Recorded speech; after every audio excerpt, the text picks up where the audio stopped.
Hi there, viewers. Today, I'm joining a conversation with author Penelope Torribio, the author of Art Superior Learning in the Inclusive Classroom, and other books that she has authored. It's a pleasure to have Penelope on the show today. How are you doing, Penelope? I'm doing great and I'm very excited to be here. Yeah, it's wholesome and very lovely to have this conversation with you today. I'm excited. I just want to tell you that I went to many of your videos Oh, on YouTube and I loved it because I felt you weren't just talking to an author and what they did, but really addressing the audience that might be listening. mm. Thank you so much. I really appreciate that. Thank you. So, Penelope, could you tell us about your book, Art Smart Superior Learning in the Inclusive Classroom? How does this book come about? What inspired you to write Art Smart? Okay. First, I want to tell you why I contacted you because I'm coming out with two novels and it's Mm. connected. Oh. And one of them is called The Ghost of the Jangling Keys, and the other is called The Ghost of Tomb 11, Tel el Armana Egypt. Mm. And I call edutainment novels, in Mm. that they not only tell a great story, an exciting historical novel story, but they teach the reader how to think like writers. Oh, beautiful. And the reason I'm telling you this is that is what I have done in my teaching, Mm. working with primarily children and teens in danger to themselves or others. And I was looking for ways to raise them up academically and to give them uh, some tools to face their life and change their life, transform their lives.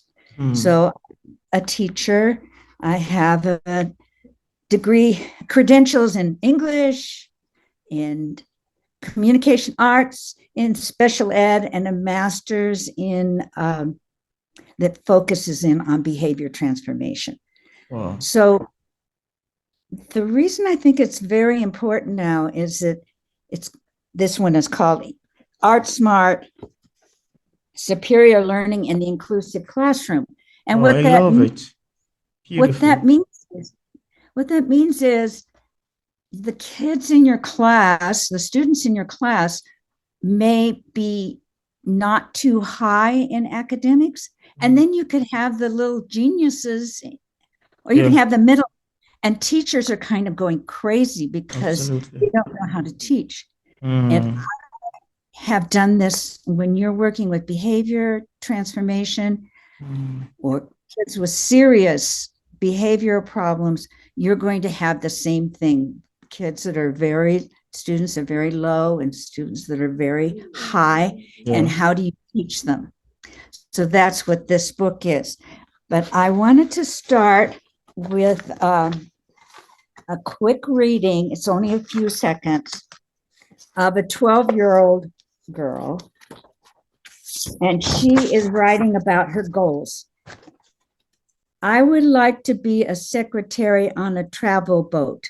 I'm not too smart, so I probably won't get honors, but I will try to stop goofing off, settle down, and work hard. I don't know how I'm going to do it. Mm. I know this girl because it was me. Wow. It was me at 12 years old. My aunt Wow. handed me this book, gave me Wow. this, and I didn't write much in it, but I wrote that. Mm. Now, I was flunking school from kindergarten till I was my senior year. Wow. Literally, I almost didn't graduate. Oh. And I went into a public speaking club. Oh, because one of the reasons is I'm extremely dyslexic. Oh. So I had trouble writing, I had trouble spelling, I had trouble in math. So I was literally, and at my day and age, they didn't even know what dyslexic was. They just thought I had a low IQ. So Mm. when I was 17, I joined a public speaking class and I won a contest, the highest out of 10,000 students. Wow. And took my first, I had a very troubled and poor family life, but I took Oh, my first plane ride to California's legislature, and I spoke in front of the legislation. wow. That's And amazing. then I went home and I was mad. Not one person, not one teacher ever recognized anything inside of me until I went to that public speaking class. Mm, I decided at that very moment, this is my connection to this book here, that mm, I was going to become a teacher and I was going to find the jewel in every mm. student Wow. that I taught, Wow. make sure they knew what their talents were and why Wow. they were here on earth. Mm. Wow. That was my goal. So Wow. for 25 years, I experimented with everything I could Mm, to raise my students up as high as possible and to expose to them who they were. It's I wish I could tell you the stories. They're just so wow. amazing. But the transformations were great. But my Wow. major tool was to teach them to think like a writer. Mm, And wow. this not these two novels, that's what I'm doing, only instead of in the classroom, I'm doing it in the book. I'm Mm, teaching people how to think like writers. And maybe you've interviewed a lot of people and they say, you say, well, what makes you a good writer? And almost always they say, read, read, read, right?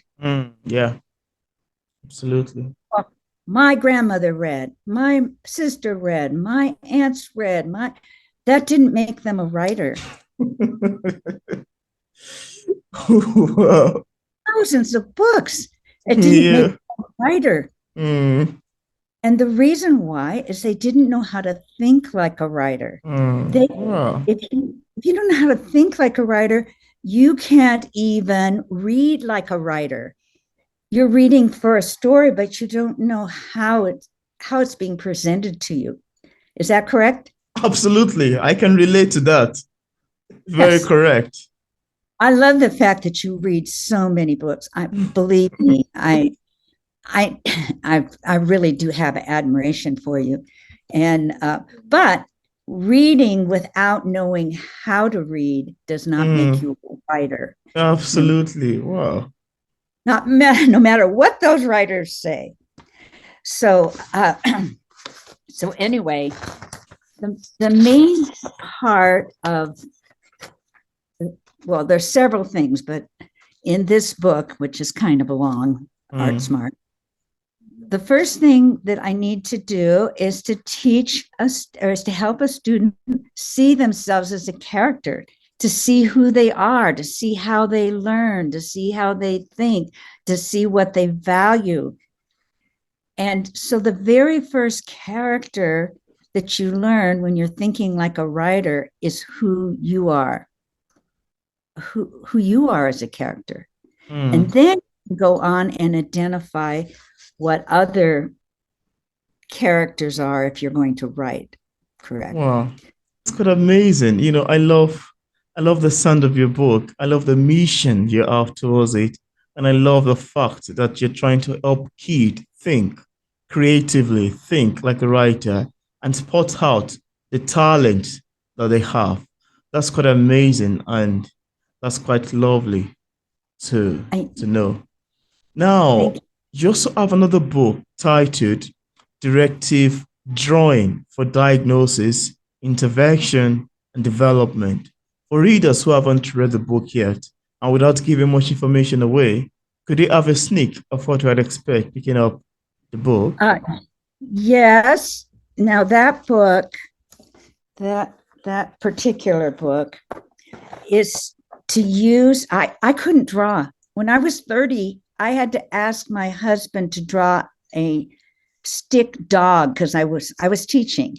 Oh, I read this book called Drawing from the Right Side of the Brain, and I learned a little bit about right. drawing upside down. Mm. And I started using dots to help myself and my students learn how to draw. And then this is where it comes into the writing. For the little kids, you're working on vocabulary. Well, for all ages, you're working on vocabulary. Yeah. In order to really speak or to write, you have to have a vocabulary. Yeah. But then I would have them draw a basic scene, and then I would have them add things. So here is, can you see this by any chance? Yeah, I There's can. Yeah. Living so directive.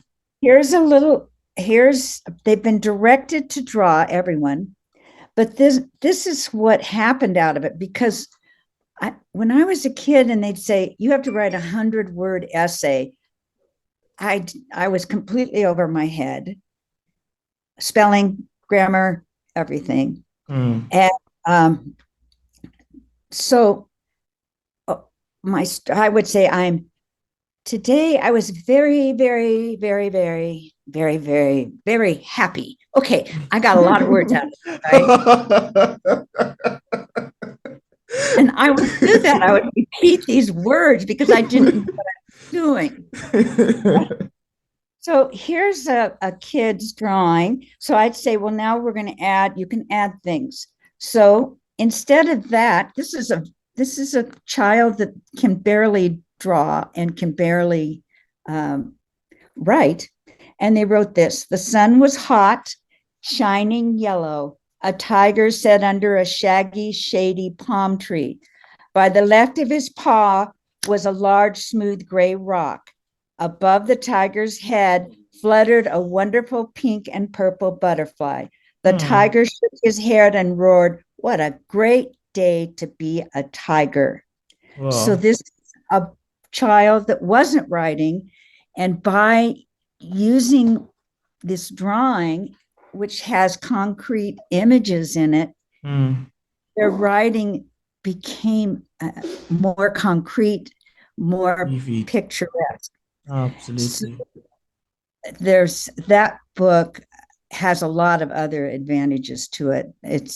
I've gone out of print on that one, but I think I need to go back into print. Wow. Because I let it go out of print because people said they needed the directive drawing. The teachers needed me to teach them how to do it, not just from the book. They needed exactly. So that's anyway, that's what directive drawing is and how it can be connected to writing. Wow, that's quite amazing. And I love the sound of it. It sounds very intriguing and quite captivating to me. That's quite lovely. Now, I also love to ask you, as authors, we all have different ways of reacting to feedbacks and criticism of our works. I'm curious to know your opinion about criticism. How do you react to negative criticism of your books, if you've ever had one in time past? I write for a particular audience. And so with these books, it's teachers that help, or art teachers that need help. And then the other thing is that after being a teacher, I became the director of a psychiatric hospital. And was teaching people through that. And then later on, I worked for 4 years in a lockup. Boys 7 to 18, and it was level 14, which is the most violent students. In the 4 years, I never had problems with it, because my objective about teaching writing is that number one, it has to be fun. Yeah. Wow. It has to be fun. Absolutely. So when you have kids that have really had a troubled life and are in lockup, their lives haven't been fun. Frequently, they never even had a childhood. Mm. But you can't treat a teenager and say, like a child. So you have to. So this isn't any of the discussions here, but I Oh, started using puppetry for teaching writing, and I would come in and I'd say, how would you like to make between 150 and $5,000 an hour? This is coming first into these mm, very, and they're all interested. And I said, I'm going to teach you absolutely. how to do that. Yeah. So we made puppets, we wrote for puppets. And what I try to tell you is it's really it's 80% writing. Mm, Puppet. If you had the cutest puppet in the world, which I do own the cutest puppet in the world. I have mm, 600 puppets from around the world, but I own the cutest puppet in the world. wow. How long will somebody watch it if it doesn't move them, doesn't say anything to them, doesn't Mm, doesn't affect them? So I could teach writing through puppetry without really telling them that I was teaching them to write. And the beautiful. way I did that was I would write a play, and then I would have them as a group write a play. So Wow. somebody good at writing, handwriting, and some may have great imagination. Absolutely. And so you can use that talent. And of course, people don't say it in school, but look at the movies. They're hardly ever written by one person anymore. And Absolutely. it's co-writing and learning to work as a group. Well, if you have troubled kids, their biggest thing is they have behavior problems and can't get along with their peers.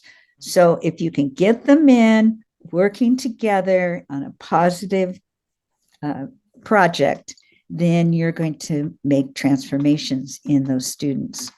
Oh, that's quite amazing. That's quite lovely to know. That's quite brilliant. Now, Penelope, I also see that you have another book titled The Magic in You. Could you briefly tell us about the making of The Magic in You? I will tell you that here's a picture from inside this book. Oh, And what I want to say to your audience is that I wrote the story and I went around, will you illustrate my story?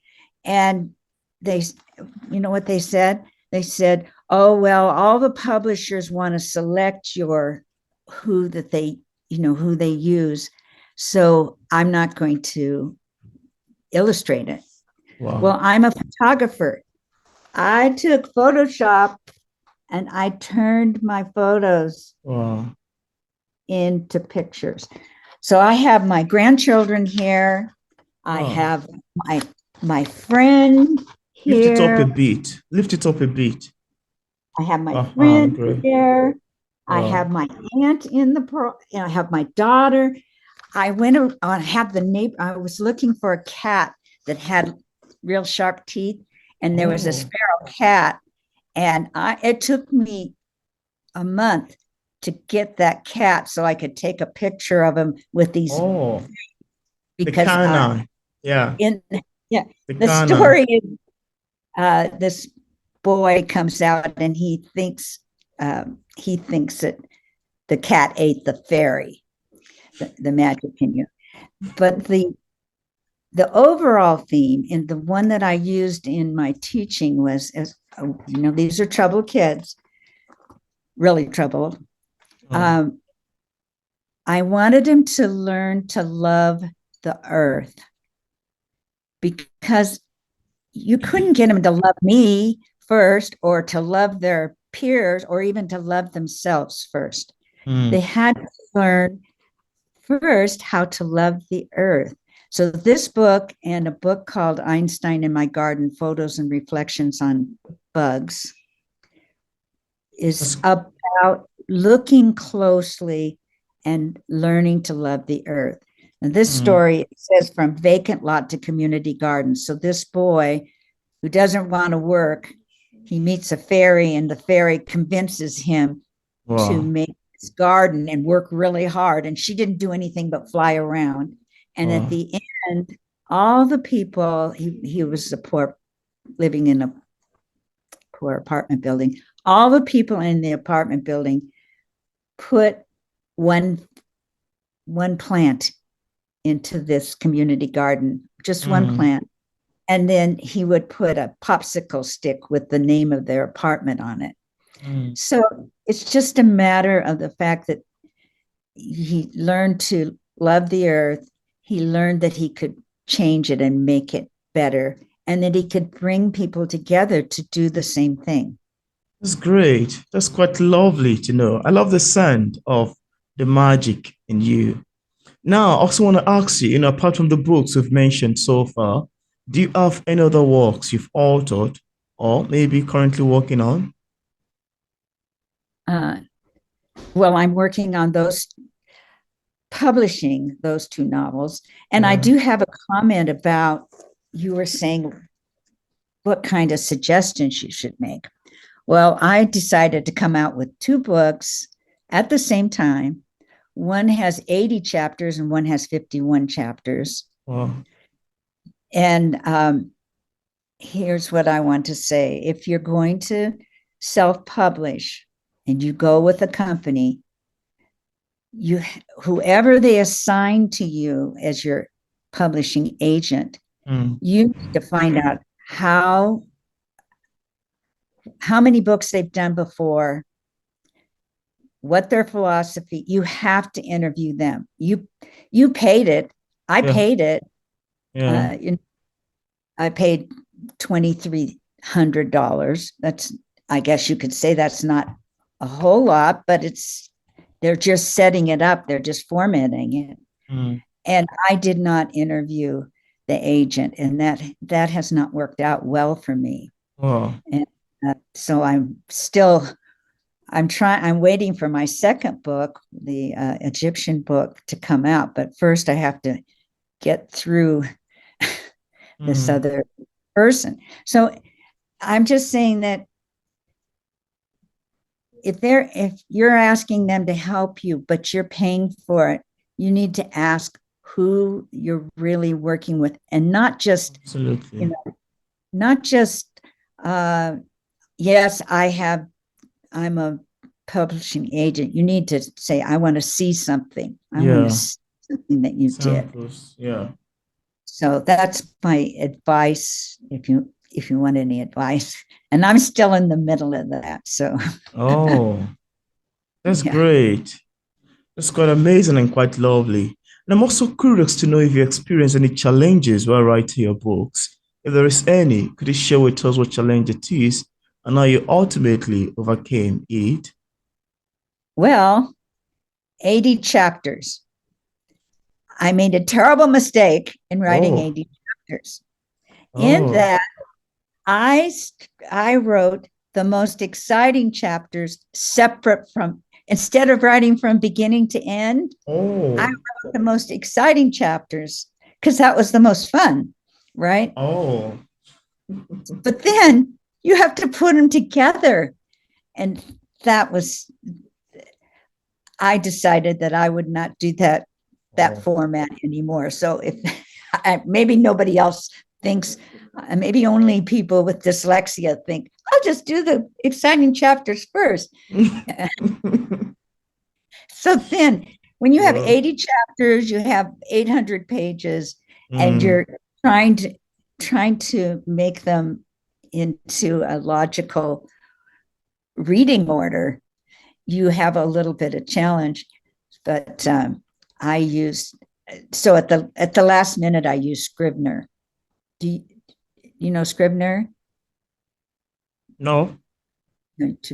Well, it's a pretty good art author's tool in that you can move any chapters anywhere you want to. Oh, Then you can put the characters, and it has all the description of the characters. So like uh, I identify with one of the men you interviewed. He wrote a book 6 years ago, and you were saying something about all the characters. And he says, there was a lot of characters. Well, I have like 36 characters in my book.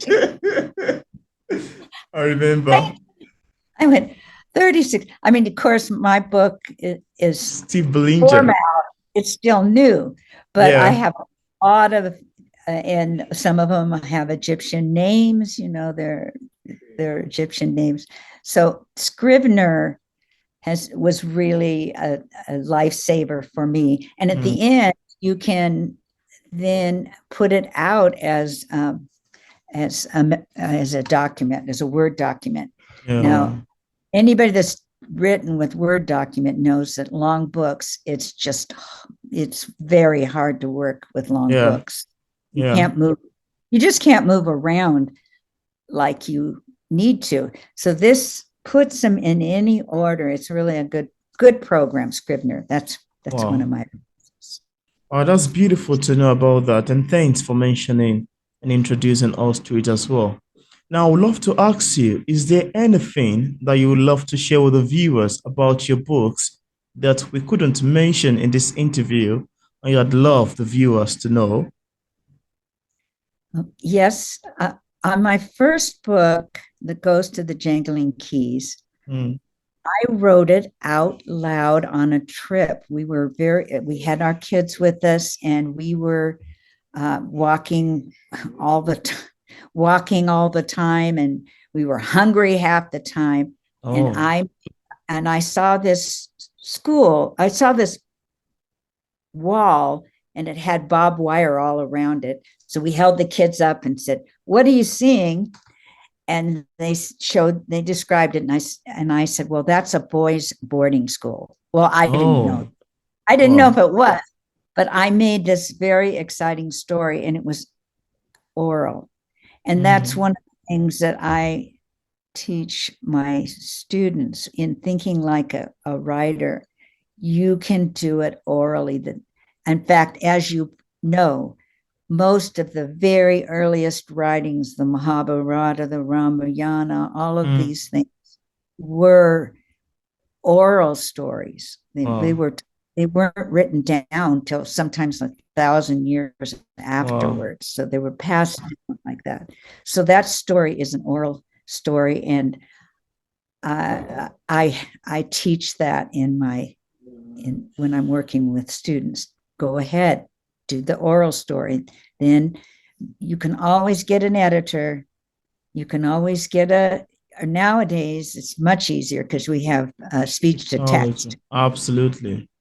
I mean, I haven't tried. Have you tried speech to text? I haven't, but I've heard quite a lot of people tried it. I know. I haven't tried it yet either. So I'll be looking for the next person that comes on that says they have done it. I think that's kind of a daring thing, speech to text. But anyway, people are doing that all the time.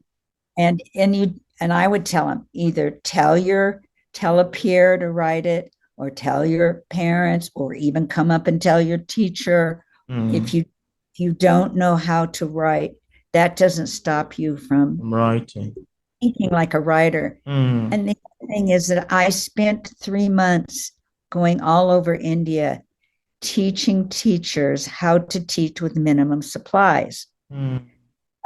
These are street and tribal schools. And so I went into these straw huts, and I taught the teachers all over from Bangalore down to Kumarakumari. I literally taught the teachers, and I performed for the parents and students. Oh, that's beautiful. I'm a singer-songwriter and a puppeteer. So I took my guitar and I did that. But anyway, what I was saying is, you don't need pencil and paper. These people in the street and tribal, they have no supplies. So you don't even need a book. Just start working. I only want to say, what I think is, thinking like a writer is a habit, not a lesson. Yeah. It has to be done continually. Absolutely. So you start with just writing, let's say younger people, you start by writing a couple of sentences and then you start adding paragraphs, but you do it every day and you do it as a group and let people contribute. So there are some kids that can't contribute, that don't. But guess what? They're listening to it. It doesn't matter if they don't say it. They are listening to how you do it every single day, just every day. And what I want to say about to teachers, if there's any teachers out here, is that only takes 15 minutes. And it takes the behavior problems away. Especially if you bring them into the classroom and immediately go to that. You take the behavior problems away and every day you work on thinking like a writer. That's amazing. That's quite great. So I'd also love to ask you, on what platform are your book available on for purchase, in case we have interested viewers who would love to get a copy of any of your books? I want to say that my 2 books haven't come out, and I have quite a few. I have quite a few books that are based on. They're books and CDs. Oh, So right now, I'm just now putting up the store for it. But what I want to say is that each one of these story or poems were written in the classroom with the students. And this one's called Dinosaur Dance, How